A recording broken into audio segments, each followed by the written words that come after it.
Step into the opulent shadows of Blackthorn Manor, where a dazzling masked ball hides a deadly secret. A guest, Victor Langley, is found stabbed, a hidden blade in his jester costume. Hercule Poirot, the master detective, unravels a web of intrigue. Clara Vane's buried past, Lord Ashby's financial grudge, a mysterious harlequin, and a wolf-masked financier with a vendetta. As masks fall and motives unravel, Poirot's little grey cells hunt a hired assassin and the mastermind behind a chilling murder. In just 30 seconds, dive into the Silent Masque, a tale of deception, danger, and deduction that will grip you until the final unmasking. Chapter 1. The invitation to Blackthorn Manor. Hercule Poirot sat in his impeccably ordered London flat, the morning light filtering through the lace curtains to gleam upon the polished mahogany of his desk. His small, precise hands held an invitation, its heavy cream paper embossed with a silver crest. A lion rampant, the emblem of Lord Reginald Ashby of Blackthorn Manor.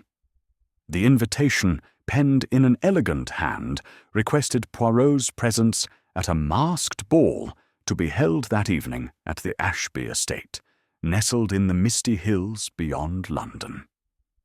A night of mystery and revelry, it promised, and Poirot's grey eyes, sharp as a falcon's, twinkled with anticipation. Such gatherings, he knew, were fertile ground for the secrets and intrigues that so fascinated his orderly mind. Monsieur Poirot, the invitation read, in a flourish of ink, your reputation precedes you. Join us for an evening where masks conceal faces, but perhaps not motives. The signature of Lord Ashby, bold and sprawling, betrayed a man of confidence, perhaps arrogance.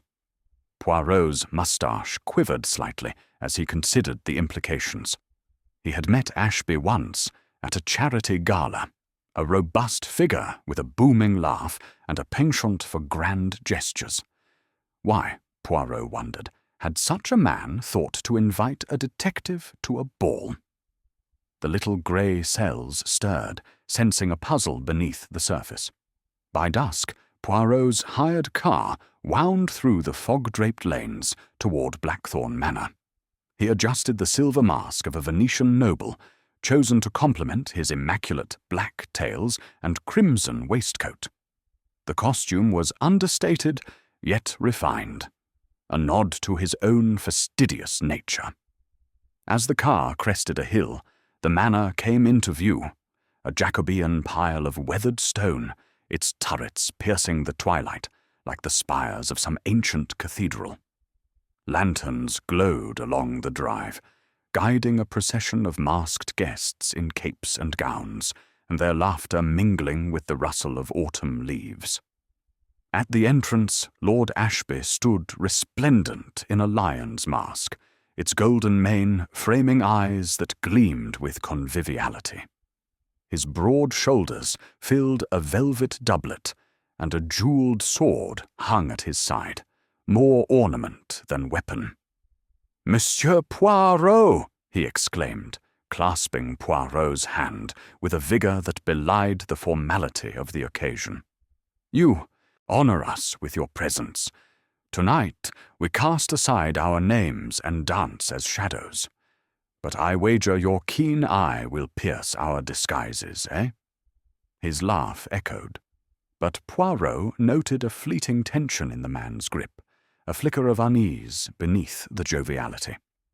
The grand hall of Blackthorn Manor opened before them, a cavern of splendour. Oak panels gleamed under the light of chandeliers, their crystals scattering prisms across the marble floor. Guests swirled in a riot of colour, harlequins, queens, and phantoms, their masks lending an air of delicious ambiguity. Poirot, ever the observer, declined a dance and took a glass of champagne from a passing tray. He positioned himself near a gilded mirror where he could watch the room without seeming to stare. The orchestra struck up a waltz, and the crowd parted to reveal the first of many figures who would draw his scrutiny that night. Among them was Miss Clara Vane, a ballerina whose fame had reached even Poirot's ears. Her peacock mask, adorned with iridescent feathers, framed eyes that darted with a nervous energy. Her gown, a cascade of sapphire silk, clung to her lithe form as she glided toward the dance floor. Poirot noted the way she held herself, graceful yet taut, like a bowstring ready to snap. Was it the weight of performance, or something more? His gaze shifted to a tall figure in a black harlequin mask, its diamond pattern stark against a cloak of midnight silk. The stranger moved with a predator's grace, bowing to partners with a courtesy that seemed almost mocking. No one claimed to know him, yet he navigated the room with assurance, as if the manner were his own. Poirot's fingers tightened on his glass. Anonymity, he mused, was the perfect cloak for mischief. As the music swelled, Poirot's mind catalogued the scene. The opulence, the masks, the undercurrent of secrets.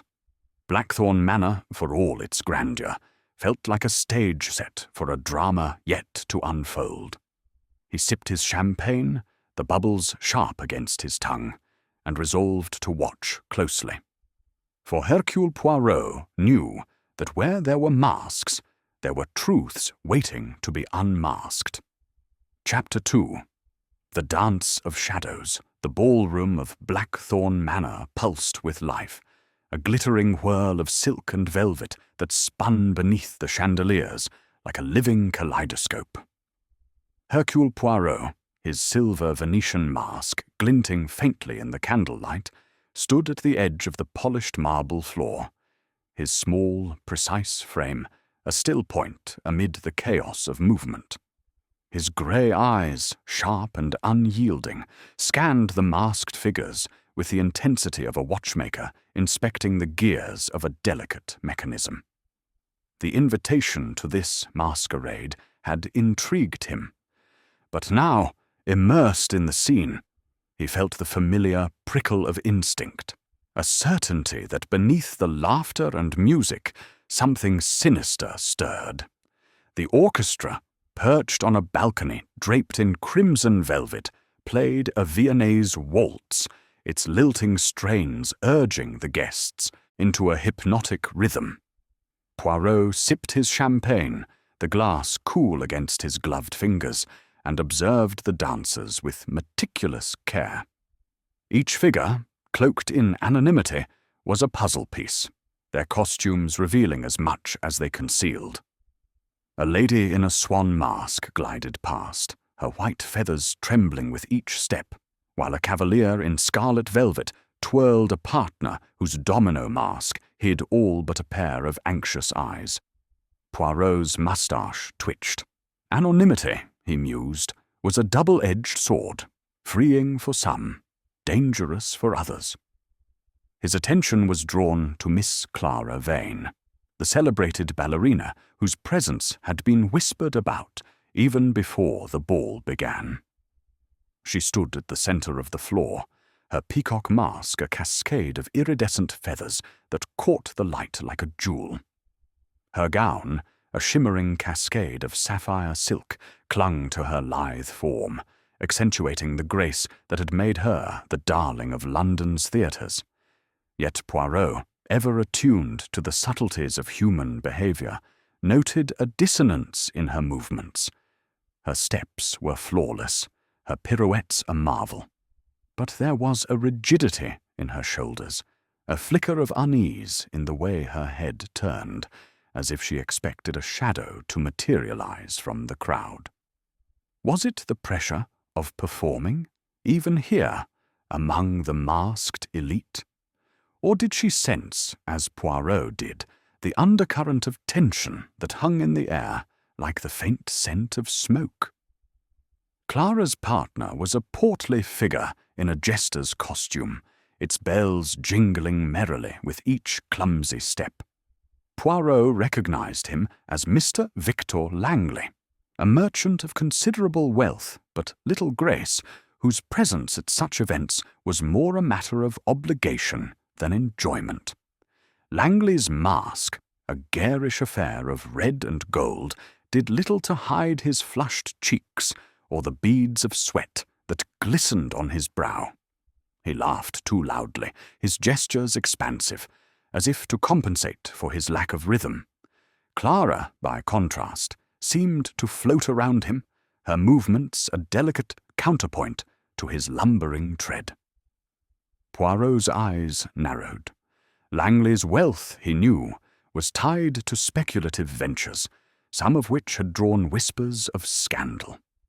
Could such a man have enemies among this glittering throng?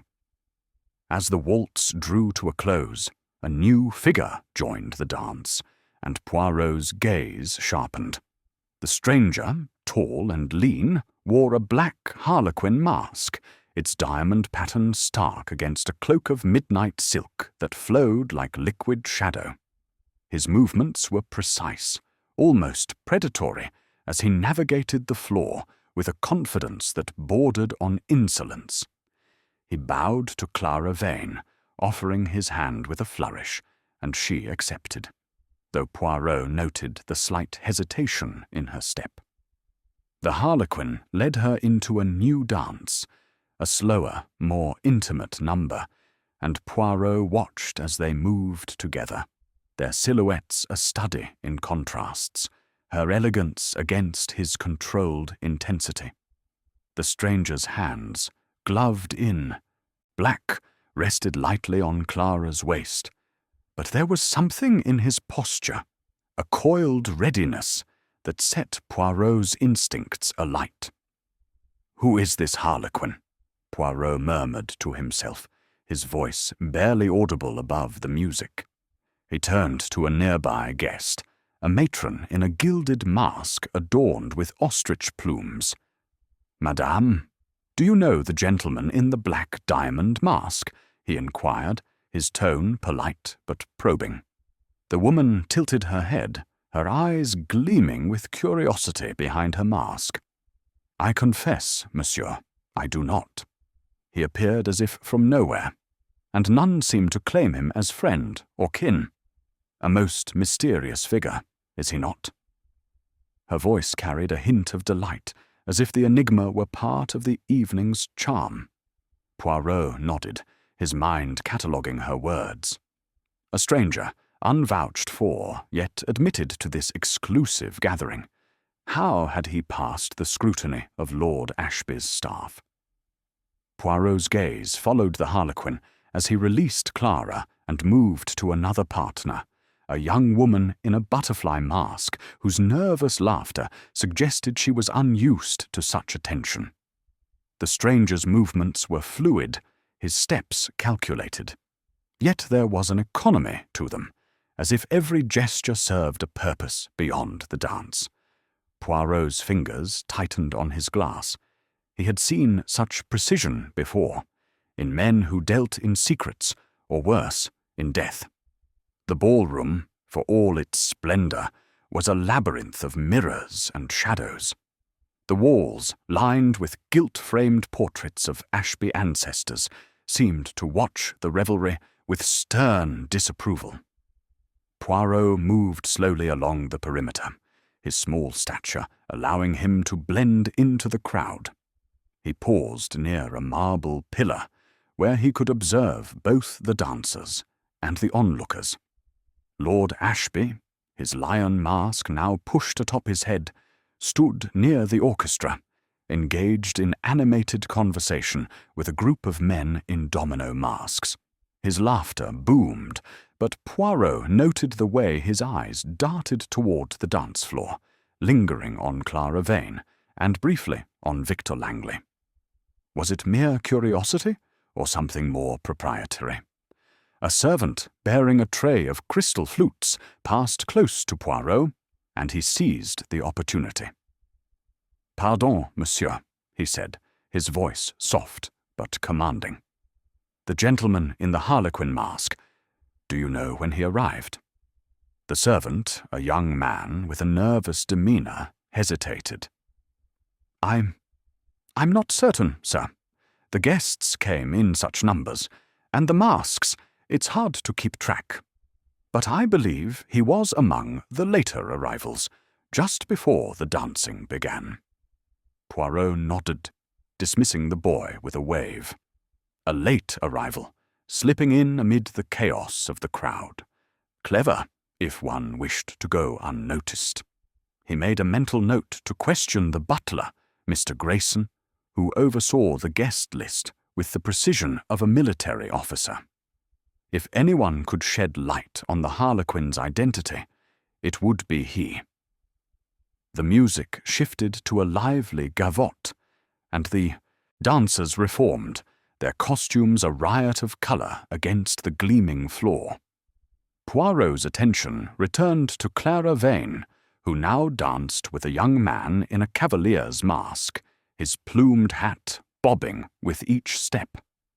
She smiled, but the expression did not reach her eyes, which flicked toward the edges of the room as if searching for an escape. Poirot followed her gaze, noting a figure in a plain black domino mask lingering near the refreshment table.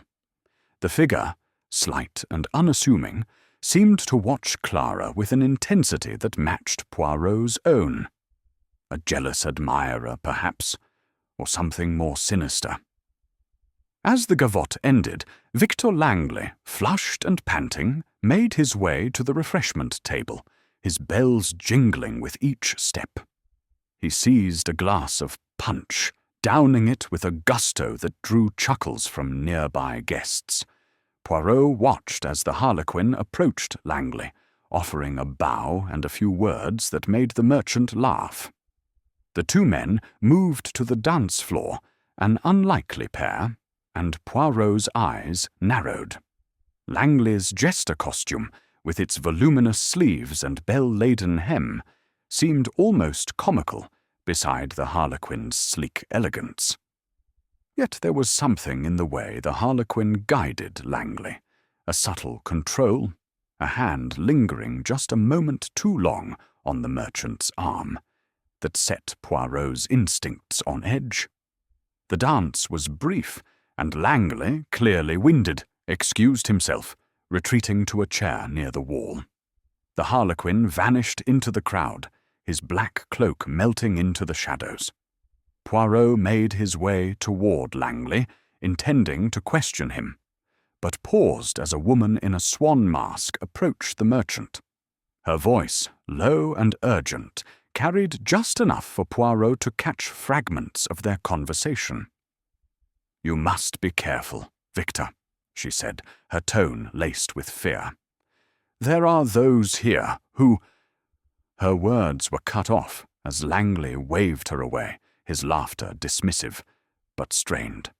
Poirot's mind raced, assembling the fragments of the evening. Clara Vane's unease, the harlequin's calculated presence, Langley's careless bravado, and now this whispered warning. What did it all mean? He recalled the invitation's promise of mystery and revelry, and his moustache twitched with a wry smile. Lord Ashby, it seemed, had delivered on both counts. The clock on the mantel, a towering affair of bronze and ivory, chimed 11, its notes cutting through the music like a warning bell. Poirot glanced at it, his mind calculating.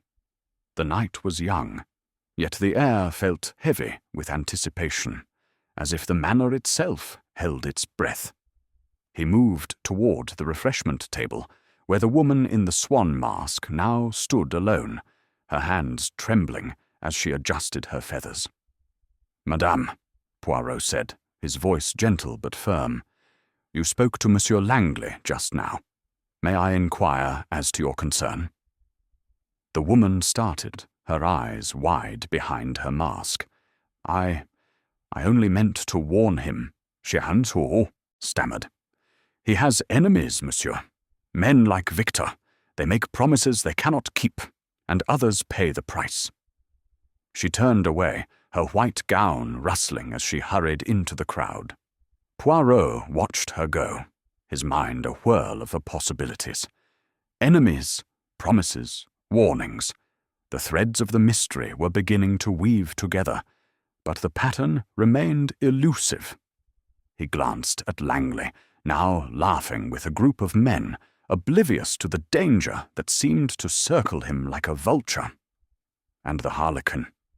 Where had he gone? Poirot's eyes scanned the room, but the black cloak was nowhere to be seen. The orchestra struck up a new tune, a haunting sarabande that slowed the dancers' steps and cast a sombre mood over the ballroom. Poirot felt a chill, not from the air, but from the certainty that the night's revelry was a mere prelude to something far darker. He straightened his mask, his resolve hardening. Hercule Poirot, with his little grey cells, would uncover the truth, no matter how deeply it was hidden behind the masks of Blackthorn Manor. Chapter 3. The Scream in the Night. The ballroom of Blackthorn Manor shimmered with the illusion of festivity, its chandeliers casting a golden glow that belied the gathering storm. Hercule Poirot, his silver Venetian mask, a quiet contrast to the flamboyant costumes around him, stood near a velvet-draped alcove, his sharp grey eyes missing nothing. The sarabande had given way to a lively quadrille, and the dancers moved with renewed vigour, their laughter rising like bubbles in champagne. Yet Poirot's mind was elsewhere, piecing together the fragments of unease he had observed, Clara Vane's taut grace, the harlequin's predatory precision, Victor Langley's careless bravado, and the swan-masked woman's cryptic warning.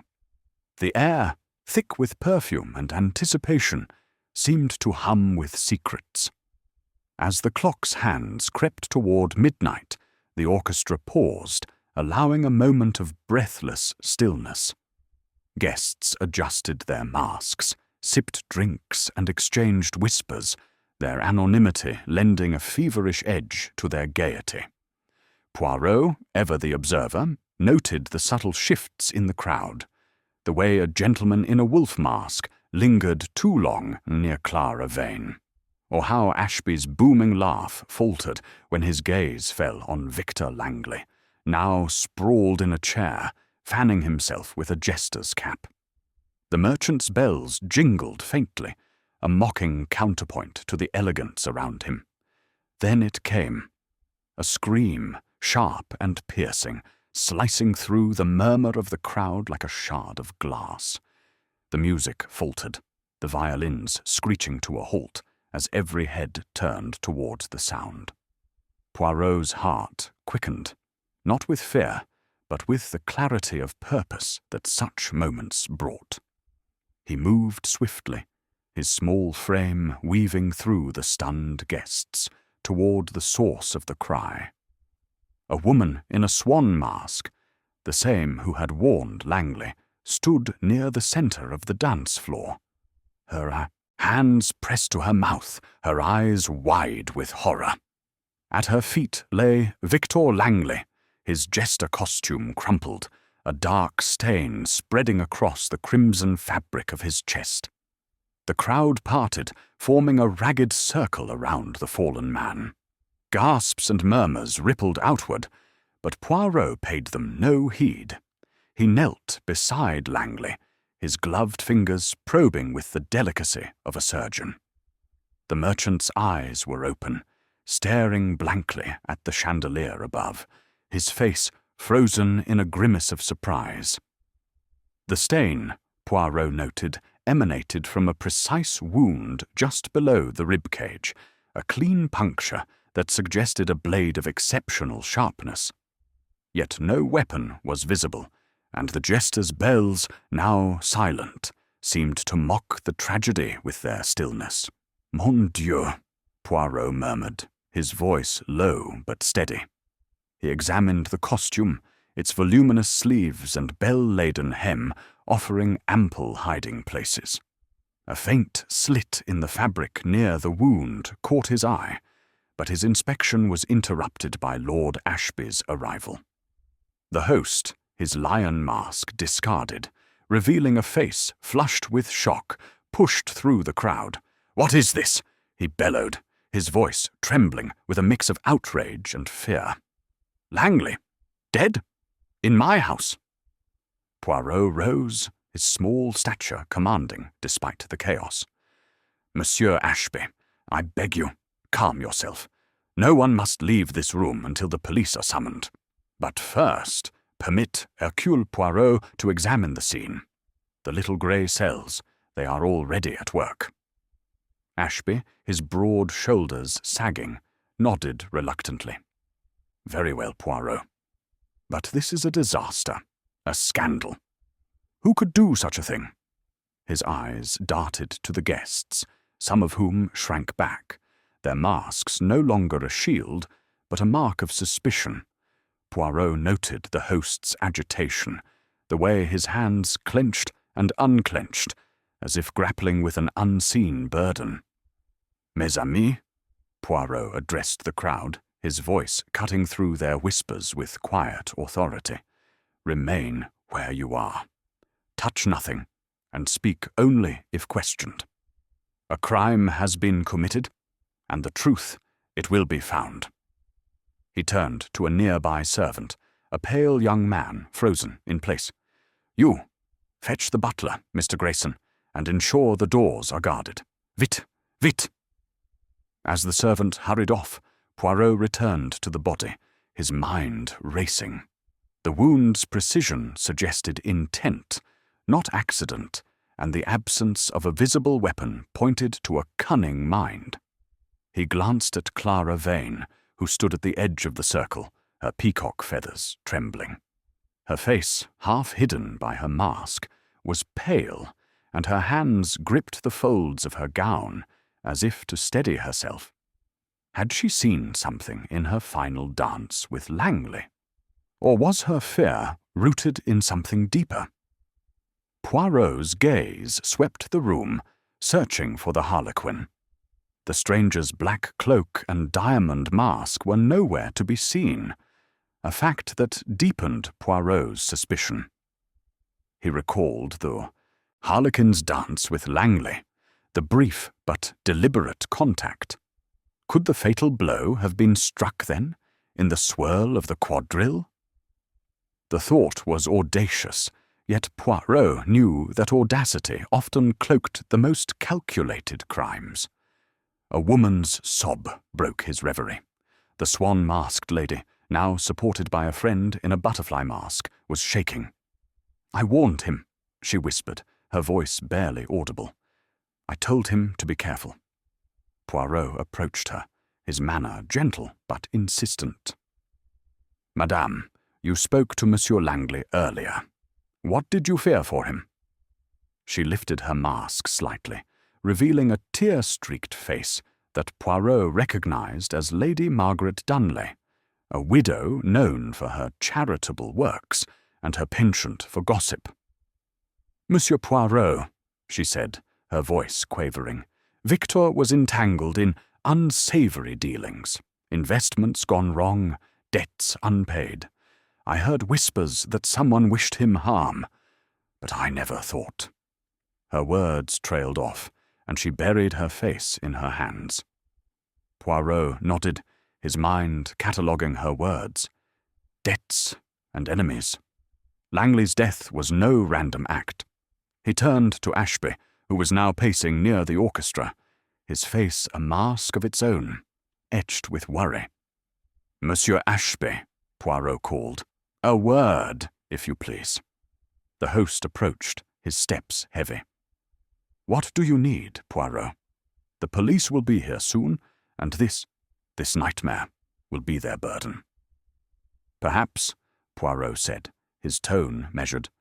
"But first, tell me of Monsieur Langley. You knew him well, no?" Ashby hesitated, his eyes flickering. "Well enough. He was a guest here often, though not always a welcome one. His ventures were risky, and he owed money to many, myself included. But murder? In my home? He shook his head, as if to dispel the thought. Poirot's moustache twitched. "And the harlequin, the stranger in the black mask, did you invite him?" Ashby frowned, his brow furrowing. "I don't recall every name on the list, Poirot. My secretary handles such things, but all guests were vetted, I assure you." His tone was defensive, and Poirot noted the slight tremor in his voice. Before Poirot could press further, Mr. Grayson, the butler, appeared, his gaunt face pale under the chandelier's light. "Monsieur Poirot, the police have been summoned.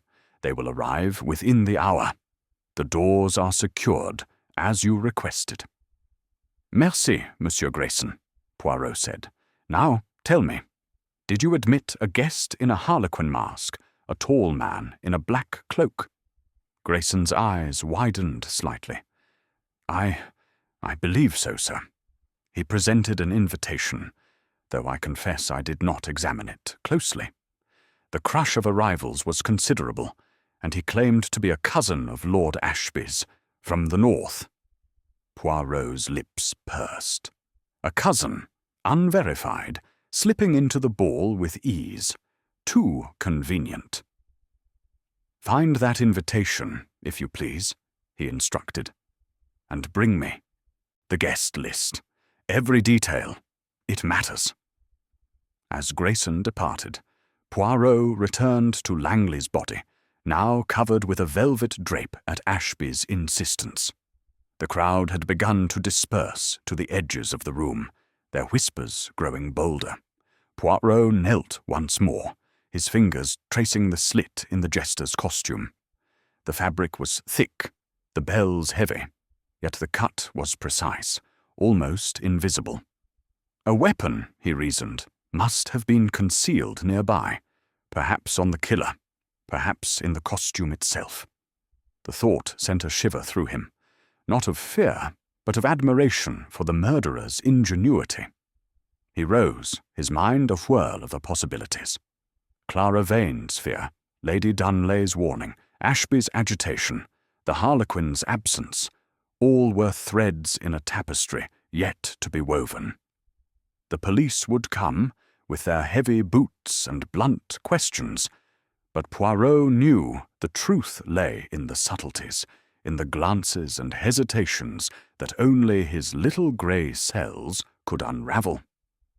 As the clock struck midnight, its chimes echoing like a funeral knell, Poirot straightened his mask and turned to the crowd. "Mesdames et messieurs," he said, his voice clear and commanding, "a tragedy has occurred, but fear not. Hercule Poirot will find the one who has done this. The dance, it is over, but the hunt for truth, it has just begun." The guests stared, their masks hiding their thoughts, but not their fear. And Poirot, standing alone in the centre of the ballroom, felt the weight of their secrets pressing upon him, as heavy and inescapable as the shadows that danced upon the walls. Chapter 4. The Hidden Blade. The ballroom of Blackthorn Manor, so recently a stage for revelry, now bore the grim air of a crime scene. The chandeliers still glittered, but their light seemed harsh, illuminating the sombre faces of the masked guests who lingered at the edges of the room, their whispers a low hum of dread. Hercule Poirot stood beside the draped form of Victor Langley, his silver Venetian mask catching the flicker of candlelight as he surveyed the scene with unyielding focus. The police had yet to arrive, and Poirot, ever impatient with delay, resolved to press forward with his investigation. The little grey cells, as he often said, required no uniform to function. Poirot knelt once more beside Langley's body, his gloved fingers tracing the edges of the jester's costume with the precision of an artist. The crimson stain on the chest had darkened, but it was the faint slit in the fabric, just below the ribcage, that held his attention. The cut was so precise, barely a thread out of place, that it suggested a weapon of extraordinary finesse. Yet no blade lay nearby, and the floor, polished to a mirror's sheen, offered no trace of blood beyond the immediate wound. Poirot's moustache quivered as he considered the implications. "A murder so bold, yet so subtle," he murmured. "The killer, he is an artist of death." Rising, Poirot beckoned to Mr. Grayson, the butler, who hovered nearby, his gaunt face etched with unease. "Monsieur Grayson, summon the Manor's seamstress, if you please. I require an expert eye to examine this costume. And quickly, time, it is the enemy of truth." Grayson nodded and departed, his steps echoing in the now silent ballroom. Poirot turned his attention to the crowd, noting the positions of key figures. Clara Vane stood near a marble pillar, her peacock mask tilted slightly as if to shield her from scrutiny. Her hands, clasped tightly before her, betrayed a tremor that her poised stance could not conceal. Lord Ashby, his lion mask now a forgotten prop in his hand, paced near the orchestra's balcony, muttering to a footman. And Lady Margaret Dunlay, the swan-masked widow, sat in a corner, her tear-streaked face hidden as she whispered to her companion in the butterfly mask. The harlequin, predictably, remained absent, a shadow that had slipped through the cracks of the night. When Grayson returned with Mrs. Harrow, the seamstress, Poirot greeted her with a courteous nod. She was a slight woman, her grey hair pinned tightly beneath a plain cap, her eyes sharp despite the late hour. "Madame Harrow," Poirot said, his voice gentle but commanding, "you are skilled in the art of needle and thread, oui? I ask you to examine Monsieur Langley's costume. There is something unusual about it." Mrs. Harrow knelt beside the body, her hands steady despite the grim task. She ran her fingers along the seams of the jester's tunic, her brow furrowing as she reached the slit near the wound. "This is no tear, monsieur," she said, her voice low. "The cut is deliberate, made with a blade sharp enough to slice silk without fraying. But here—" She paused, probing a fold near the waistband. Her fingers caught on something, and with a deft movement, she produced a small concealed pocket, stitched so cleverly it was nearly invisible. From within, she drew a thin, bloodied blade, no longer than a letter opener, attached to a spring mechanism that gleamed with malevolent precision. "Mon Dieu," Poirot breathed, his eyes gleaming with admiration for the discovery. A blade hidden within the costume itself, a device so cunning it could strike in the midst of a dance, unnoticed until it was too late. He took the blade from Mrs. Harrow, holding it to the light. The mechanism, now slack, suggested it had been triggered by a precise movement, perhaps a twist or pressure during the dance. The blood, still fresh, confirmed it as the murder weapon. The guests nearby gasped, their murmurs rising as Poirot held the blade aloft. Lord Ashby pushed forward, his face ashen. "What is this, Poirot? A weapon sewn into his clothes? Who could devise such a thing?" Poirot's gaze was steady. "Someone with foresight, Monsieur Ashby. Someone who planned this murder with the care of a watchmaker. Tell me, did Monsieur Langley bring his own costume, or was it provided by the Manor?" Ashby hesitated, his eyes flickering. I believe he brought it himself. My staff prepared many costumes, but Langley was particular. He insisted on his own, sent from London days ago." Poirot nodded, filing the information away.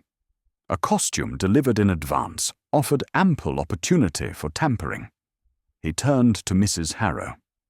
"Madame, have you seen such a mechanism before? In any of the costumes prepared for tonight?"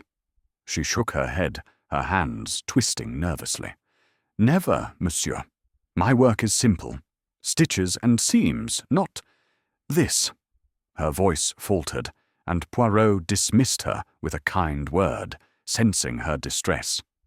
His attention shifted to Clara Vane, who had drawn closer, her eyes fixed on the blade. "Mademoiselle Vane," Poirot called softly, "you danced with Monsieur Langley, did you not? Did you notice anything unusual in his costume? A weight, a stiffness, perhaps?" Clara's feathers quivered as she shook her head. "No, Monsieur Poirot. His costume was heavy, with all those bells. But I thought nothing of it. He was clumsy, but that was his way." Her voice was steady, but her eyes darted towards the crowd, as if seeking the harlequin's shadow. Poirot pressed further. "And earlier, mademoiselle, you mentioned an argument between Monsieur Langley and Lord Ashby. About money, you said. Can you recall more?" Clara's lips parted, then closed, as if weighing her words. "It was before the ball began, in the ante-room. I overheard them. Victor was laughing, but it was a cruel laugh. He said something about a debt, about Lord Ashby being too proud to beg. Lord Ashby was furious, his face red. I left before it escalated, but—" She trailed off, her gaze dropping to the floor. Poirot nodded, his mind racing. A financial dispute, a hidden blade, a vanished harlequin. The pieces were beginning to align, though the picture remained incomplete. He turned to the crowd, his voice rising with quiet authority. "Mes amis, this blade was no accident. It was placed with intent, triggered with precision. Who among you saw Monsieur Langley's final moments? Who danced with him last?" A murmur rippled through the guests, but none spoke. Poirot's eyes scanned their faces, noting the averted gazes, the nervous adjustments of masks. Then Lady Margaret Dunlay stepped forward, her swan mask now in her hand, revealing a face pale but resolute. "Monsieur Poirot," she said, her voice trembling, "I saw him dance with the harlequin just before this." She gestured toward the body, her hand shaking. They were near the center of the floor, and the harlequin was so close, almost pressing against him.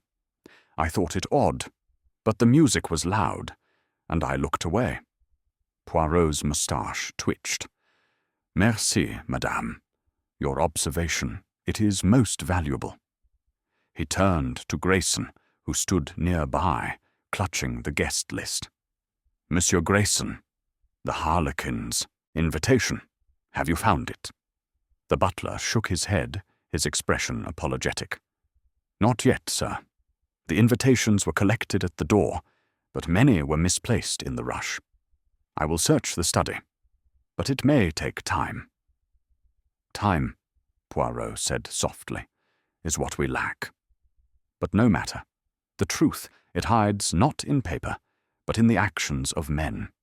He dismissed Grayson and approached Lord Ashby, who had retreated to a chair, his head in his hands. "Monsieur Ashby, you say Monsieur Langley owed you money. Was this debt significant enough to provoke extreme measures?" Ashby's head snapped up, his eyes blazing. "Are you accusing me, Poirot? I am a gentleman, not a murderer." "Yes, Langley owed me a fortune. His ventures were reckless, and I backed them to my regret. But I would not stoop to this." His voice cracked, and Poirot noted the gold cufflink on his sleeve, shaped like a lion's head, glinting in the light. "Calm yourself, monsieur," Poirot said, his tone soothing but firm. "I accuse no one, yet. But the truth, it requires questions, even those that discomfort." He stepped back, his mind turning to the harlequin. A professional, perhaps, hired to eliminate Langley with a device so clever it could kill in plain sight. But who had the means, the motive, to orchestrate such a plan? As the first sounds of approaching police carriages echoed through the manor's open windows, Poirot glanced at the draped body, then at the crowd. The masks, once a playful disguise, now seemed a barrier to truth. Clara's fear, Ashby's anger, Lady Margaret's warning, all pointed to a web of secrets, with the Harlequin at its centre. Poirot straightened his mask, his resolve unyielding. The blade had been found, but the hand that wielded it remained hidden. And Hercule Poirot, with his little grey cells, would not rest until that hand was unmasked. Chapter 5. The host's burden, the ballroom of Blackthorn Manor, once a glittering stage for merriment, now lay under a pall of suspicion, its opulence dimmed by the shadow of murder. Hercule Poirot stood apart from the murmuring guests, his silver Venetian mask a quiet sentinel against the chaos of whispered accusations. The police had yet to breach the manor's heavy doors, and Poirot, ever mindful of time's fleeting nature, resolved to press forward with his inquiries. The discovery of the hidden blade, cunningly sewn into Victor Langley's jester costume, had sharpened his focus. This was no crime of passion, but a meticulously planned execution, and the threads of the mystery. Clara Vane's unease, the Harlequin's vanishing act, and Lord Ashby's agitation demanded closer scrutiny. Poirot's gaze settled on Lord Ashby, who had retreated to a corner of the ballroom, his lion mask discarded on a nearby table, revealing a face etched with strain.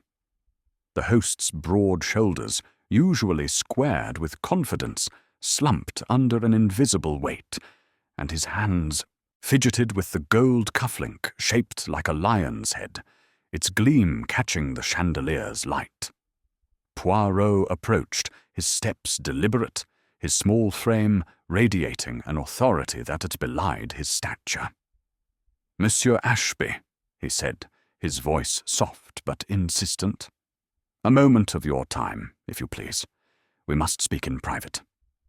Ashby's eyes, bloodshot and wary, met Poirot's. "Private? Here, with all this?" He gestured toward the draped form of Langley, the guests huddled in anxious knots, and the servants hovering like ghosts. "Very well, Poirot. My study. Follow me." The two men navigated a corridor lined with ancestral portraits, their stern gazes seeming to judge the night's grim turn. The study, a sanctuary of dark oak and leather, smelled of cigar smoke and old books. A fire crackled in the hearth, casting flickering shadows across a desk cluttered with papers and a decanter of brandy. Ashby sank into a high-backed chair, pouring himself a generous measure. "Speak, Poirot," he said, his voice rough. "What do you want of me?" Poirot remained standing, his hands clasped behind his back, his grey eyes piercing. "Monsieur, you have admitted to a financial dispute with Monsieur Langley. A debt, you said, from a failed venture. I wish to understand the nature of this debt, and your movements this evening. You were, I observe, much occupied with greeting guests, but were there moments when you were elsewhere?" Ashby's hand tightened around his glass, the brandy trembling. "You tread dangerously close to insult, Poirot. I told you, Langley owed me money, a substantial sum, tied to a shipping venture that collapsed under his mismanagement. I pressed him for repayment, yes. But murder? I am no assassin, skulking in masks." His voice rose, then broke, and he took a long swallow of brandy. Poirot's moustache twitched. "Calm yourself, monsieur. I seek only the truth. Tell me, when did you last speak with Monsieur Langley?" Ashby rubbed his temples, his face a map of weariness. "Before the ball, in the anteroom. He was laughing, mocking me, saying I'd never see a penny of what he owed. I lost my temper, called him a fool. Clara Vane was nearby, she must have heard. But I swear I returned to the ballroom and stayed there, greeting guests, playing the host. Ask anyone. Poirot nodded, his mind noting the tremor in Ashby's voice, the way his eyes avoided direct contact. And the harlequin, the stranger in the black mask. Did you see him with Langley? Ashby frowned, his brow creasing. I saw them dance, yes. The fellow was odd, too smooth, too silent. I thought he was just another eccentric guest. My secretary, Miss Lyle, handled the invitations. I trusted her to vet them, but with so many arriving. He trailed off, his hand gesturing helplessly. Poirot's eyes narrowed. A secretary, perhaps, who had been less than thorough, or complicit. This Miss Lyle, where is she now? In the library, I expect, sorting through the chaos of the guest list. Grayson can fetch her. Poirot inclined his head. Merci, monsieur. One final question. The costume of Monsieur Langley. You said he brought it himself from London.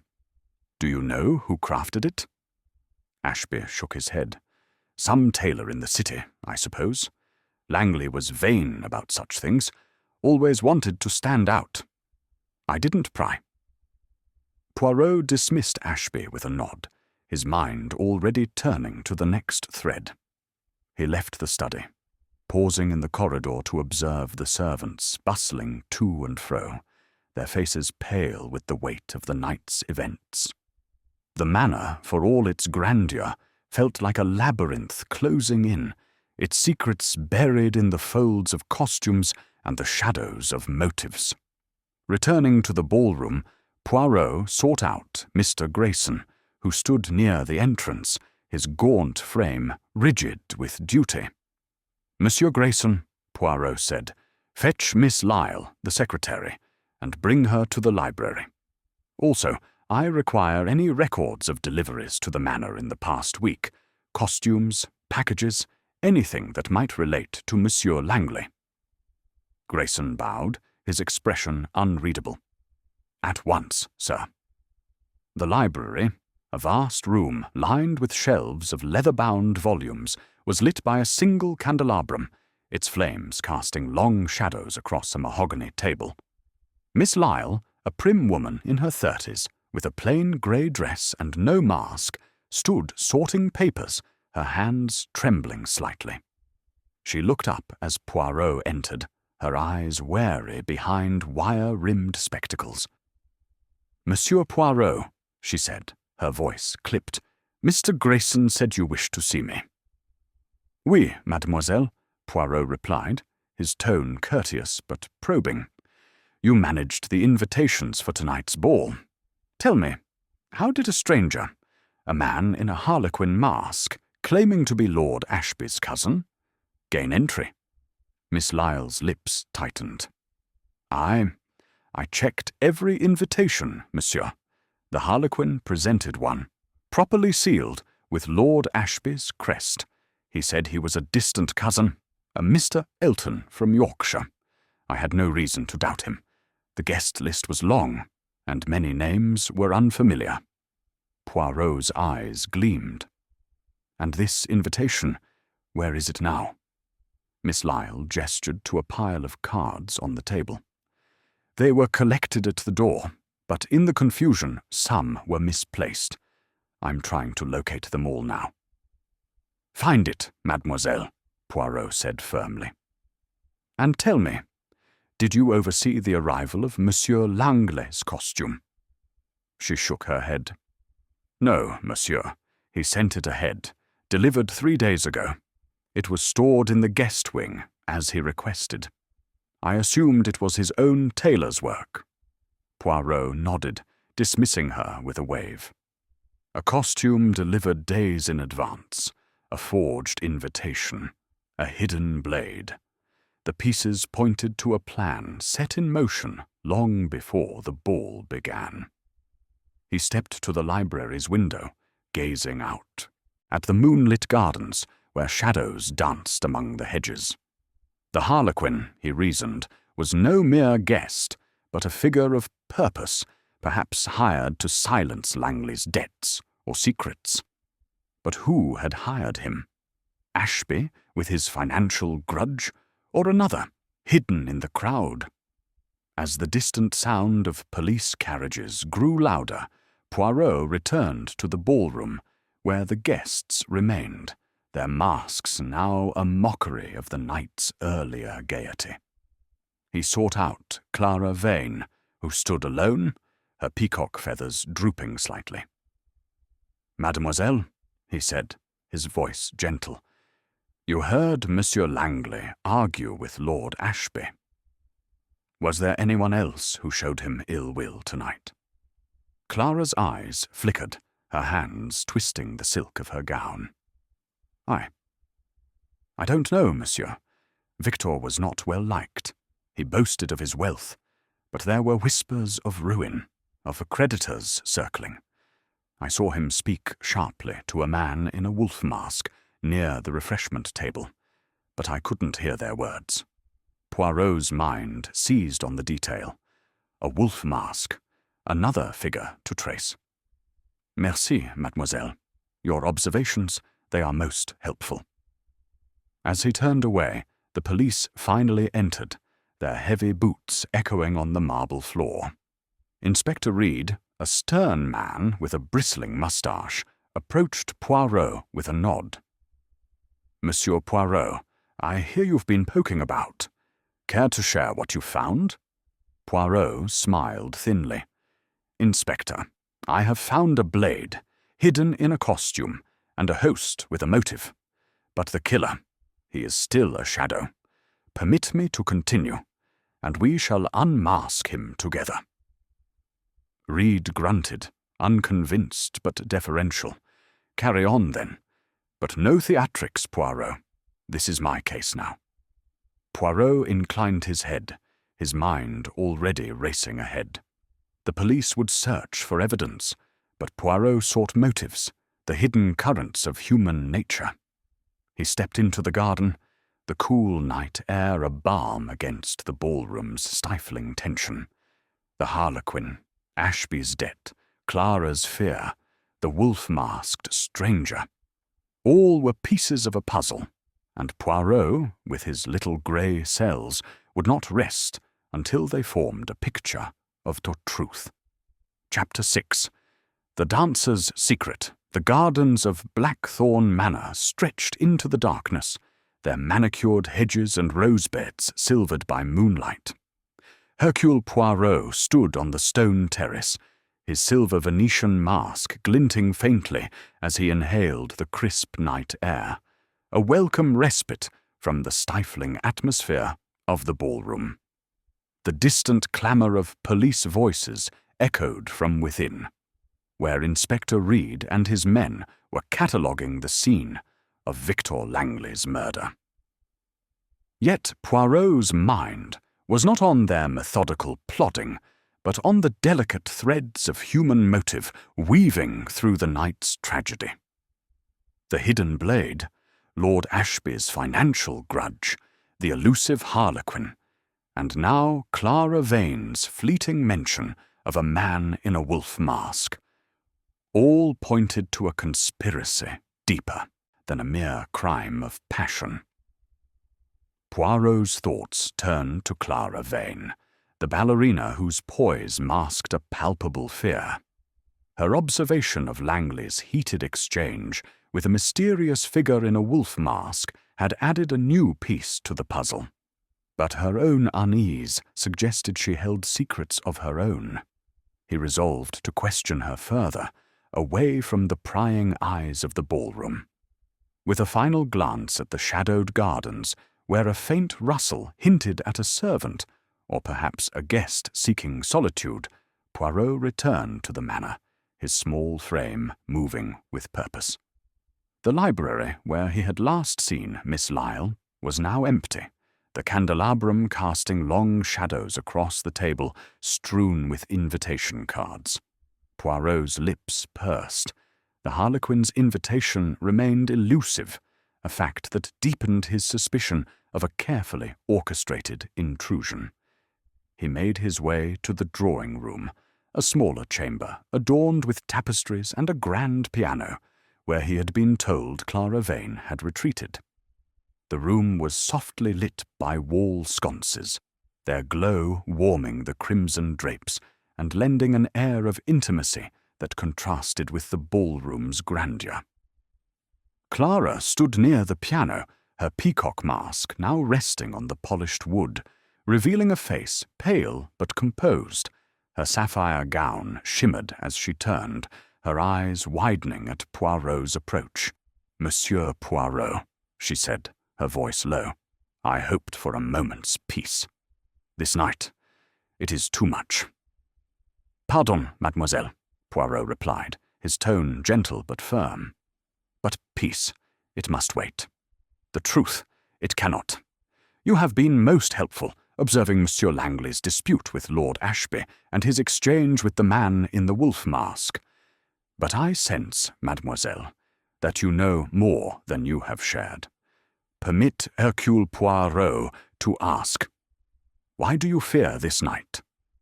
Clara's hands tightened on the edge of the piano, her knuckles whitening. "Fear? I am merely shaken, monsieur. A man is dead, stabbed in the midst of a dance. Who would not be afraid?" Poirot's grey eyes held hers, unyielding yet kind. "Mademoiselle, your fear, it is not only of the murder. I see it in your posture, in the way your eyes search the shadows.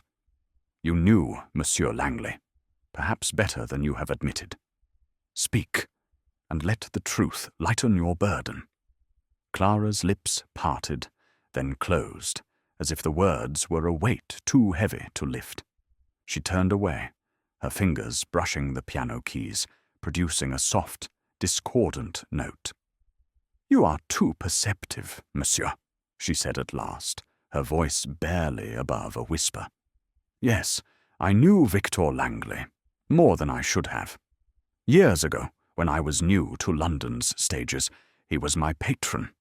He funded my early performances, but his generosity came with expectations." Poirot nodded, his expression unchanged. "And these expectations, they became a burden." Clara's eyes glistened, but she held her head high. "They did. I ended our arrangement. But Victor never forgave me. He threatened to ruin me, to spread lies about my character that would close every theatre door. Tonight, he approached me before the ball, laughing, saying he could destroy me with a word. I begged him to leave me be, but he only mocked me." Poirot's moustache twitched. A motive, then, but one that sat uneasily with the crime's execution. Clara's delicate frame and trembling hands suggested neither the strength nor the cunning to wield the hidden blade. "And this man in the wolf mask," he pressed, "you saw him, with Langley. Did you recognize him?" Clara shook her head, her feathers catching the light as she moved. "No, monsieur. His mask hid his face, and he spoke softly, too low to hear. But Victor seemed angry, almost afraid. It was just a moment, near the refreshment table, before he danced with the harlequin." Poirot's mind catalogued the detail. A second figure, another thread. "Merci, mademoiselle. Your candour, it is most valuable. One thing more. When you danced with the harlequin, did you feel anything unusual? His manner? His touch?" Clara shivered, her arms crossing over her chest. "He was cold, monsieur. His hands, even through gloves, felt like ice. He spoke little, only a few words about the music. But his eyes, they watched everything, as if counting every step, every face. I felt exposed." Poirot nodded, dismissing her with a gentle gesture. "Rest now, mademoiselle, but stay near. The truth, it is close, and you may yet help to find it." As Clara slipped from the room, Poirot paced the drawing-room, his mind a whirl of connections. Clara's past with Langley gave her a motive, yet her fear seemed genuine, her strength insufficient for the crime's precision. The wolf-masked man, however, was a new enigma, a figure who had provoked Langley's anger or fear. And the harlequin, with his cold hands and watchful eyes, remained the linchpin, a shadow who had danced with death. Poirot returned to the ballroom, where Inspector Reed was barking orders to his men, their notebooks open as they questioned guests. The atmosphere had shifted from shock to suspicion, with masked figures casting wary glances at one another. Poirot sought out Mr. Grayson, who stood near the entrance, his gaunt face a mask of its own. "Monsieur Grayson," Poirot said, "have you located the harlequin's invitation, or any record of this Mr. Elton from Yorkshire?" Grayson shook his head, his voice low. "Not yet, sir. The invitations are in disarray. But I found a note in Miss Lyle's ledger, a package delivered for Mr. Langley's costume, marked as coming from a tailor in Covent Garden. I've sent a footman to fetch the delivery records." "Excellent," Poirot said, his eyes gleaming. "And the man in the wolf mask. Did you see him with Monsieur Langley?" Grayson hesitated, his brow furrowing. I believe so, sir. A tall man, lean, in a grey wolf, mask with silver trim. He was near the refreshment table, speaking with Mr. Langley, but I was too far to hear. He seemed to leave shortly after. Poirot's heart quickened. Another piece, another shadow. "Find him, Monsieur Grayson. A guest list, a name, anything that might identify this wolf." As Grayson departed, Poirot's gaze fell on Lady Margaret Dunley, who sat near the orchestra, her swan mask now in her lap. Her earlier warning to Langley echoed in his mind, and he approached her, his manner courteous but direct. "Madame Dunley, you warned Monsieur Langley of danger. You spoke of his enemies. Who, precisely, did you mean?" Lady Margaret's eyes, red-rimmed from tears, met his. "Monsieur Poirot, Victor was a man who played with fire. His ventures, speculative, reckless, left many in ruin. I heard whispers at society gatherings of creditors furious with him, of men who lost fortunes. One name came up often, a Mr. Roland Carver, a financier. He was here tonight, I think, in a wolf mask. I saw him near Victor, and the air between them was charged." Poirot's moustache twitched. Roland Carver, a name to pursue. "Merci, madame. Your memory. It is a gift to justice." As he stepped away, the police inspector approached, his face grim. "Poirot, we've found nothing new. No weapon beyond that blade. No sign of this harlequin. What's your game? You're chasing ghosts." Poirot smiled thinly. "Not ghosts, Inspector, but shadows. And shadows, they leave traces. Permit me to continue, and we shall see what they reveal." Reed grunted, turning back to his men. Poirot, undeterred, moved to the edge of the ballroom, his mind assembling the puzzle. Clara's secret, the wolf-masked carver, the harlequin's cold precision, Ashby's debt, all were threads, but the pattern was still elusive. The night was far from over, and Hercule Poirot, with his little grey cells, was determined to unravel the truth before the dawn. Chapter 7.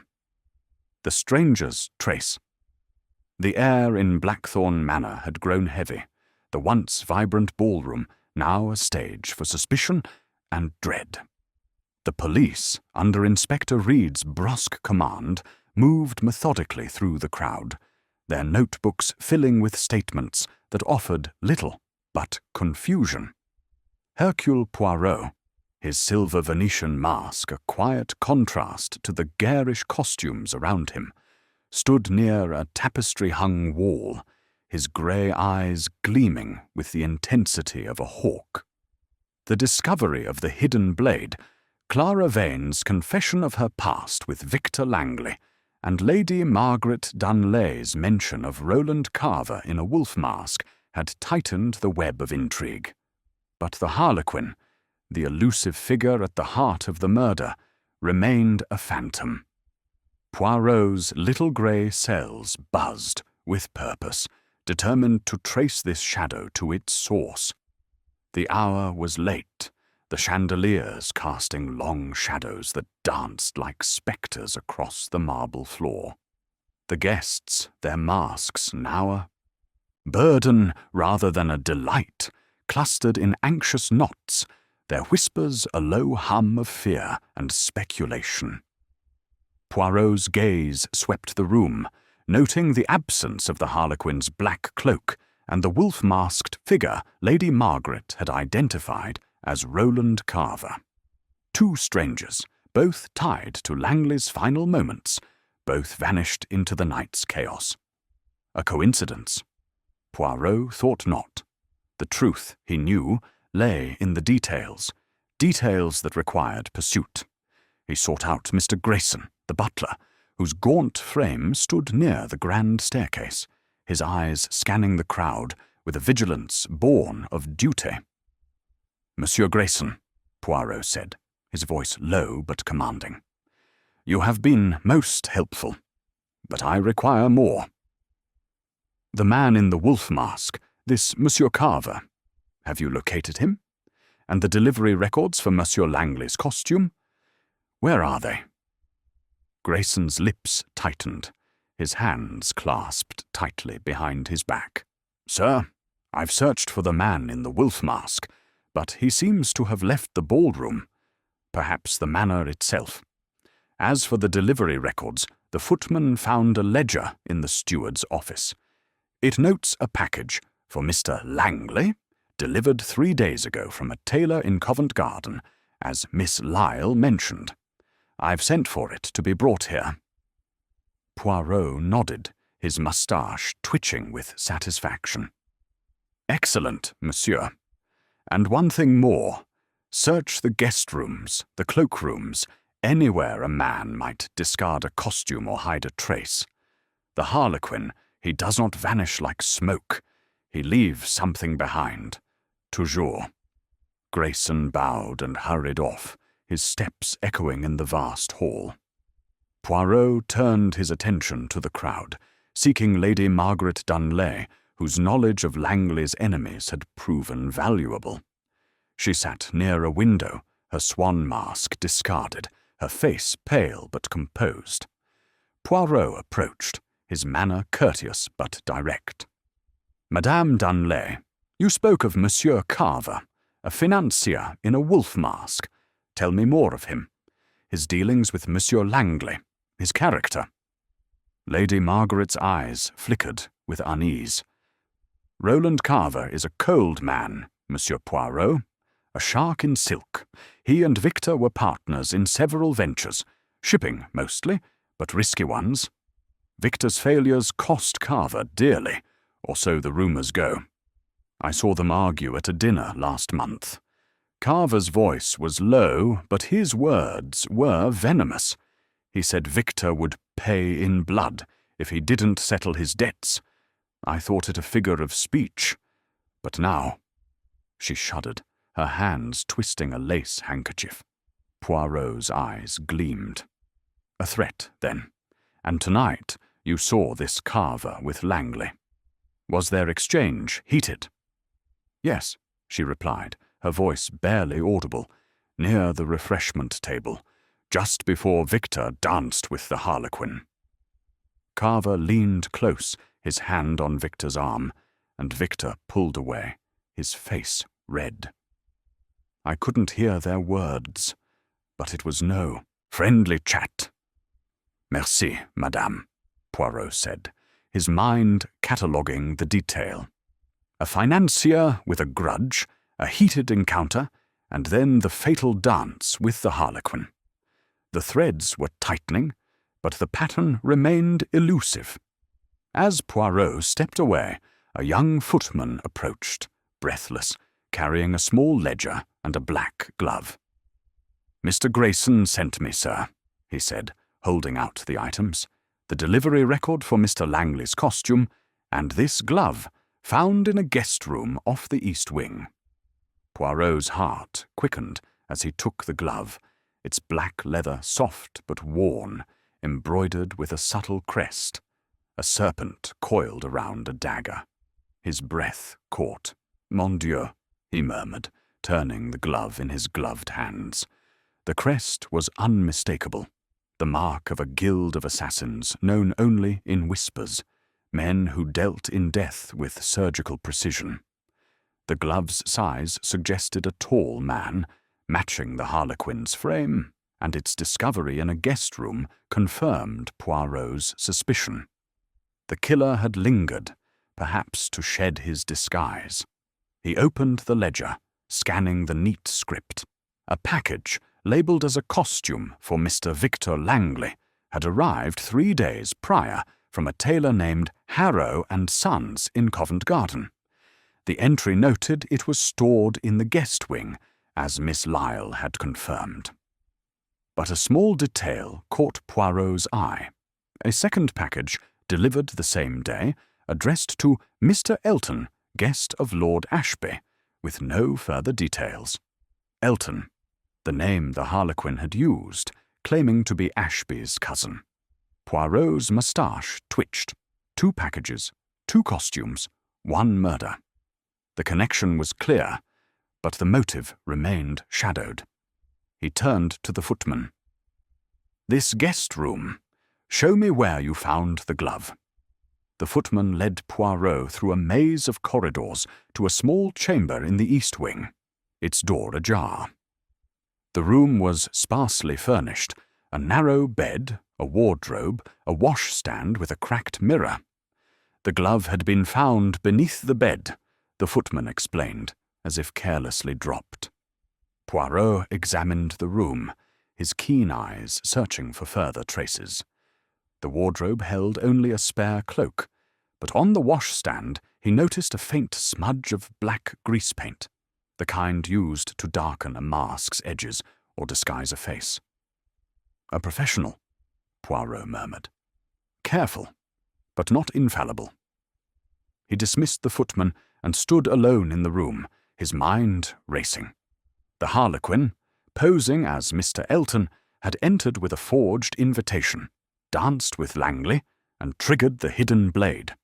The glove's crest marked him as a hired killer, but who had hired him? Roland Carver, with his financial grudge? Lord Ashby, desperate to recover his losses? Or another, hidden in the crowd, using the ball's anonymity to mask their intent? Returning to the ballroom, Poirot found Inspector Reed questioning a group of guests, his voice gruff with her frustration. "Monsieur Poirot," Reedy called, spotting him. "Any luck with your sniffing about? My men have found nothing but masks and excuses." Poirot held up the glove, his expression serene but triumphant. "Not nothing, Inspector. A trace of our killer, a glove, marked with the crest of a serpent and dagger. It belongs to a man who calls himself Elton, but I suspect he is no cousin of Lord Ashby's. He is a professional, hired to kill." Reed's eyes widened, but he snorted. "A hired assassin? In a masked ball? You read too many novels, Poirot." Poirot's smile was thin. "The truth, Inspector, it is often stranger than novels. Permit me to pursue this trace, and we shall see who stands behind the serpent." Reed waved him off, turning back to his men. Poirot sought out Lord Ashby, who stood near the orchestra, his face a mask of exhaustion. "Monsieur Ashby," Poirot said, holding up the glove, "do you know this crest, a serpent coiled around a dagger?" Ashby's face paled, his hand pausing mid-gesture. I've seen it before, in London, among certain unsavoury circles. It's said to mark a guild of mercenaries, men who kill for coin. But here, in my home—" His voice trembled, and Poirot noted the genuine fear in his eyes. "Indeed," Poirot said softly. "And this, Mr. Elton, your supposed cousin? Did you invite him?" Ashby shook his head vehemently. "No, Poirot. I have no cousin by that name. Miss Lyle must have been deceived." Poirot nodded, his mind racing. The Harlequin's entry, the glove, the second package, all pointed to a plan set in motion with chilling precision. He turned to the crowd, his eyes seeking the man in the wolf mask, Roland Carver, whose absence now loomed as large as the Harlequin's. The night was growing short, and the police, for all their diligence, could not match the speed of Poirot's little grey cells. He would find the stranger's trace, and with it, the hand that had orchestrated Victor Langley's death. Chapter 8. The Mask Unravelled. The dawn was breaking over Blackthorn Manor, its pale light seeping through the tall windows of the ballroom, casting a ghostly glow on the weary guests. The chandeliers, once ablaze with festive warmth, now flickered weakly, their candles guttering as the night's tragedy lingered like a stain. Hercule Poirot stood at the centre of the room, his silver Venetian mask still in place, a symbol of his unwavering resolve.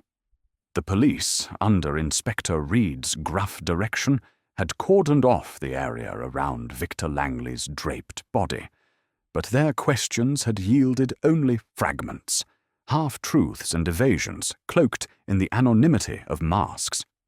Poirot, however, had gathered his own threads: the hidden blade, Clara Vane's secret past, Lord Ashby's financial grudge, the wolf-masked Roland Carver, and the black glove bearing the serpent and dagger crest of a hired assassin. The puzzle was nearly complete, and Poirot's little grey cells hummed with the einhor, certainty that the truth was within reach. The guests, their costumes now dishevelled, stood in uneasy clusters, their whispers subdued by exhaustion and fear. The police had searched the manor, but found no trace of the Harlequin or the man in the wolf mask.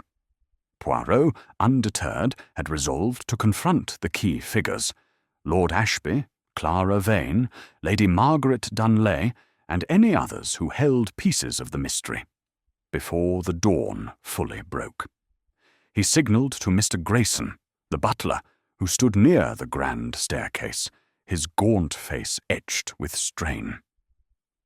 "Monsieur Grayson," Poirot said, his voice clear and commanding, "assemble the guests in the ballroom, and ensure Miss Lyle brings the guest list and any remaining invitations. The time for secrets, it is over." Grayson nodded and hurried off, while Poirot approached Inspector Reed, who was scribbling notes with a scowl. "Inspector," Poirot said, his tone polite but firm, "I propose to address the guests and reveal what I have learned. The killer, he is among us, or has left traces we cannot ignore. Will you permit me this moment?" Reed's moustache bristled, but he nodded grudgingly. "Go on, Poirot. But no theatrics. This is a murder case, not a stage play." Poirot's lips curved in a faint smile. "The truth, Inspector. It is its own drama." He turned to the ballroom where the guests were gathering, their masks now mostly discarded, revealing faces pale with fatigue and suspicion. Clara Vane stood near a pillar, her peacock feathers drooping, her eyes wary. Lord Ashby leaned against the orchestra's balcony, his lion cufflink glinting as he rubbed his temples. Lady Margaret Dunley sat with her companion, her swan mask clutched like a talisman. And among the crowd, Poirot noted a tall man in a plain domino mask, his posture tense. Perhaps the elusive Roland Carver, or another player in this deadly mask. Poirot stepped to the centre of the room, his small frame commanding attention as he raised a hand for silence. "Mesdames et messieurs," he began, his voice resonant despite its softness. "A crime has been committed in this house, a murder most cunning. Victor Langley lies dead, struck by a blade hidden in his own costume, triggered in the midst of a dance. But the hand that struck, it was guided by a mind that planned with precision. Hercule Poirot, he will now unravel this mask." The guests leaned forward, their eyes fixed on him, some with dread, others with curiosity. Poirot held up the black glove, its serpent and dagger crest catching the light. "This glove, found in a guest room, bears the mark of a guild of assassins, a professional killer hired to silence Monsieur Langley. This man, who called himself Mr. Elton, entered as a supposed cousin of Lord Ashby, with a forged invitation. He danced with Monsieur Langley, and in that dance he triggered the blade that killed." A murmur rippled through the crowd, and Lord Ashby stepped forward, his face flushed. "Poirot, you say this man was no guest of mine. How could such a villain breach my home?" Poirot's gaze was steady. "Monsieur Ashby, your secretary, Miss Lyle, admitted this Mr. Elton on the strength of a forged invitation. But let us consider the motive. You admitted a debt. Monsieur Langley owed you a fortune, a debt he mocked you for seeking. This, it gives you reason to wish him gone." Ashby's voice rose, trembling with indignation. "I am no murderer, Poirot. Yes, I argued with Langley, but I was in the ballroom, greeting guests when he died. Ask anyone. My servants, my guests." Poirot nodded, turning to Clara Vane. "Mademoiselle Vane, you too had reason to fear Monsieur Langley. He threatened to ruin your reputation, to expose a past you wished buried. Yet your fear, it is not the mark of a killer, but of a victim. You danced with the Harlequin, and you felt his cold intent. Is this not so?" Clara's hands twisted in her gown, her voice barely audible. "Yes, monsieur. He was unnatural, like a machine. But I swear, I did not kill Victor." Poirot's eyes softened, but he pressed on, turning to Lady Margaret Dunley. "Madame Dunley, you warned Monsieur Langley of his enemies, naming Monsieur Roland Carver, a financier in a wolf mask. You saw them argue, oui? A man who lost much to Langley's reckless ventures." Lady Margaret nodded, her face pale. "Yes, Monsieur Poirot. Carver was furious with Victor, and I saw them near the refreshment table, their voices low but angry." Poirot's gaze swept the crowd, landing on the tall man in the domino mask, who had edged closer to the exit. "Monsieur," Poirot called, his voice sharp, "you in the domino mask, step forward, if you please." The man froze, then slowly approached, his movements reluctant. He removed his mask, revealing a lean face with sharp cheekbones and cold blue eyes. "I am Roland Carver," he said, his voice clipped. "What do you want of me?" Poirot's eyes gleamed. "Monsieur Carver, you argued with Monsieur Langley tonight. You lost money to his ventures, and you threatened him, did you not? Perhaps you hired a man to settle the score." Carver's jaw tightened. "I argued with Langley, yes. He ruined me with his schemes. But I didn't kill him. I left the ballroom after our talk. I needed air. I was in the gardens when the scream came." Poirot nodded, his mind racing. Carver's alibi was weak, but the Harlequin's role was undeniable. He raised the glove again. "This crest, it marks a killer for hire. Someone in this room, or someone who has fled, paid for Monsieur Langley's death. But who?" A sudden movement caught his eye. A figure near the back, a man in a plain cloak, slipping towards the door. Poirot's voice rang out. "Monsieur! You there! Halt!" The man froze, and as the police moved to intercept, he removed his hood, revealing a face Poirot had not seen before. A tall man, with a scar across his cheek, his eyes hard and calculating. "I am Elton," the man said, his voice cold, "and I have nothing to say." Poirot stepped closer, his gaze unyielding. "Monsieur Elton, you are the Harlequin, oui? The glove, it is yours. You danced with Monsieur Langley, and you triggered the blade sewn into his costume days before. You were hired, were you not?" Elton's lips curled in a faint smile. "You're clever, Poirot. Yes, I was paid. Langley had enemies, men who wanted him silenced, not for debts, but for secrets he held. I used the ball, the costume, the dance. It was clean, precise." The crowd gasped, and Inspector Reed surged forward, cuffs in hand. "Who hired you?" he demanded. Elton's smile widened, but he said nothing. Poirot raised a hand. "Inspector, he will not speak. Not yet. But the truth, it is clear. Monsieur Langley was a man of many enemies, and one among them chose the Harlequin to end his life. We will find this mastermind, in time." As Elton was led away, the guests exhaled, their tension breaking like a wave. Poirot turned to Ashby, Clara, and Carver, his eyes lingering on each. "The killer is caught, but the one who pulls the strings, they remain. Hercule Poirot, he does not rest until all is revealed." The dawn light grew stronger, bathing the ballroom in a cold, clear glow. The mask was unraveling, but Poirot knew the final act was yet to come. Chapter 9. The Confession.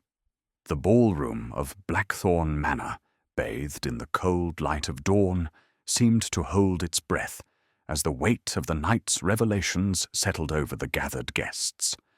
Hercule Poirot stood at the centre, his silver Venetian mask now removed, revealing a face serene yet resolute, his grey eyes gleaming with the clarity of truth.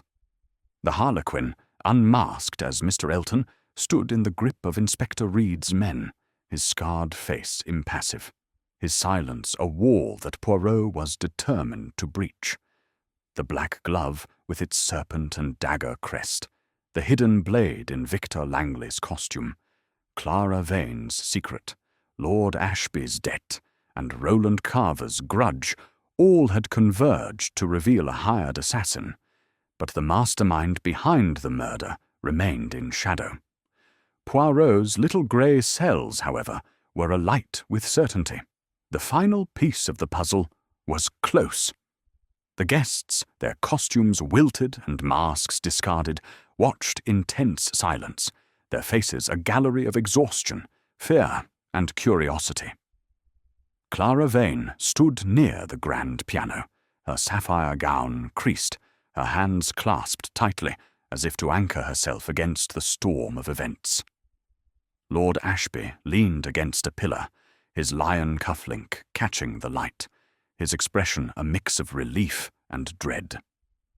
Roland Carver, the financier in the domino mask, stood apart, his cold blue eyes fixed on Elton, as if weighing his own exposure.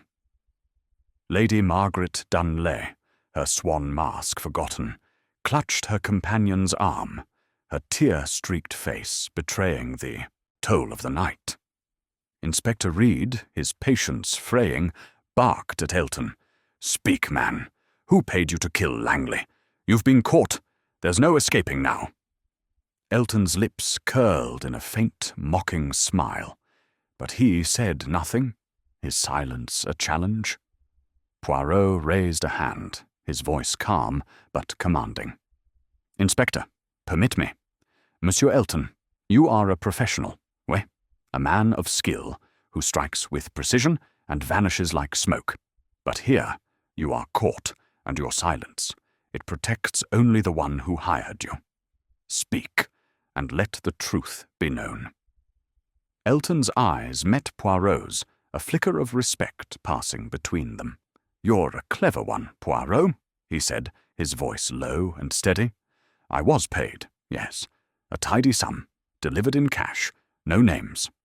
Langley had secrets worth killing for. I was given the costume, the blade already sewn in, and instructions to strike during the dance. The ball, the masks, it was the perfect cover." The crowd murmured, a ripple of shock spreading through the room. Poirot's moustache twitched. "And these secrets, Monsieur Elton? What were they?" Elton shrugged, his chains clinking. "I don't ask questions. I do the job. But the man who hired me, he knew Langley's habits, his debts, his enemies. He wanted it clean, public, to send a message." Poirot nodded, his mind racing. A public execution. A message. Langley's death was not merely about money, but about power, control, perhaps revenge. He turned to the guests, his voice rising with quiet authority. "Mesdames et messieurs, the harlequin has spoken, but the one who pulls the strings remains among us, or has fled. Let us examine the motives. Monsieur Langley was a man of wealth, but also of ruin. His ventures failed, his debts mounted, and his secrets, they made enemies." He faced Lord Ashby, whose face paled under his scrutiny. "Monsieur Ashby, you lost a fortune to Langley's schemes. You argued with him, your anger witnessed by Mademoiselle Vine. Yet your presence in the ballroom, it is confirmed by many. You had motive, but not opportunity." Ashby's shoulders sagged, relief mingling with exhaustion. "I told you, Poirot, I'm no murderer. I wanted my money, not his blood." Poirot turned to Clara Vane, her eyes wide with apprehension. "Mademoiselle Vane, you feared Langley's threats to expose your past. Your heart, it was heavy with this burden. But your hands, they are not those of a killer. You danced with the harlequin, and you felt his intent, but you did not wield the blade." Clara's voice trembled. "I swear it, monsieur. I only wanted to be free of him." Poirot's gaze shifted to Roland Carver, whose cold demeanour had not wavered. "Monsieur Carver, you too had reason to hate Langley. His failures cost you dearly, and you threatened him, as Madame Dunlay heard. You argued with him tonight, near the refreshment table. Yet you claim you were in the gardens when the murder occurred. A convenient absence, non?" Carver's jaw tightened, his voice sharp. "I didn't hire that man, Poirot. Yes, I despised Langley. He ruined me, left me scrambling to save my name. But I was outside, cooling my temper. Ask the footman. They saw me." Poirot's eyes narrowed, but before he could press further, Mr. Grayson approached, holding a crumpled invitation. "Monsieur Poirot," he said, his voice low, "I found this in the study, among the discarded cards. It bears the name Mr. Elton, cousin of Lord Ashby, but the seal, it's not quite right. A forgery, I suspect." Poirot took the card, his fingers tracing the slightly uneven crest. "Merci, Monsieur Grayson. This confirms what I suspected. A plan set in motion with care to place the harlequin among us." He turned back to Elton, holding up the invitation. "Monsieur, your employer provided this, oui? A man who knew the manor, its staff, its weaknesses." Elton's smile faded, his eyes flickering with something like unease. Poirot pressed on, his voice relentless. "You said the costume was provided, the blade already sewn. Who delivered it to you? Speak, and the truth, it will find its way." Elton hesitated, then leaned forward, his voice a whisper. "A man in a cloak, no mask, met me in London 2 days ago. He gave me the costume, the invitation, and half the payment. He said Langley had documents, letters, contracts that could ruin powerful men. I didn't ask his name, but he had a scar on his hand, shaped like a crescent. A gasp came from the crowd, and Poirot's eyes darted to Roland Carver, whose hands were tucked into his pockets. "Monsieur Carver," Poirot said sharply, "show me your hands." Carver froze, then slowly extended his hands. On his left, a faint crescent scar gleamed in the dawn light. The crowd stirred, murmurs rising, but Carver's voice cut through. "This means nothing, Poirot. A scar from a childhood accident. You have no proof." Poirot's smile was serene. "Proof, monsieur.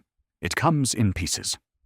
The scar, your argument with Langley, your absence during the murder. These are threads, and they weave a pattern. You hired Monsieur Elton to kill Langley, to silence his secrets, secrets that threatened your reputation, your power." Carver's face contorted, his voice rising. "Lies! I won't stand for this." But Elton, sensing his own fate sealed, spoke again. "It was him," he said, nodding toward Carver. "The scar, the cloak, he's the one. He wanted Langley dead, and he paid me to make it look like a spectacle." The ballroom erupted in gasps, and Inspector Reed's men surged forward, seizing Carver as he protested. Poirot raised a hand for silence. "Mes amis, the mask is unravelled. Monsieur Carver, driven by loss and fear of exposure, hired the Harlequin to kill Langley, using the ball's chaos to mask his crime. The blade, the costume, the forged invitation, all were his design, executed by a professional." Clara Vane sank into a chair, her face buried in her hands. Lord Ashby exhaled, his relief palpable. Lady Margaret Dunlay clutched her companion, tears streaming anew. Carver, struggling in the policeman's grip, shouted, "You can't prove it, Poirot. It's his word against mine." Poirot's eyes gleamed. "The little grey cells, monsieur, they do not fail. The police, they will find your letters, your payments, your secrets. The truth. It always emerges." As Carver and Elton were led away, the guests dispersed, their voices a low hum of shock and relief. Inspector Reed approached Poirot, his scowl softened by grudging respect. "You've done it again, Poirot. I don't know how, but you've cracked it." Poirot inclined his head, adjusting his lapel. "The mind, Inspector. It sees what the eyes miss. Now, if you permit, I shall take my leave. The dawn, it calls for rest." As he stepped into the morning light, the manor's shadows fading behind him, Poirot felt the satisfaction of a puzzle solved. The Silent Masque had ended, its secrets laid bare by the relentless logic of Hercule Poirot.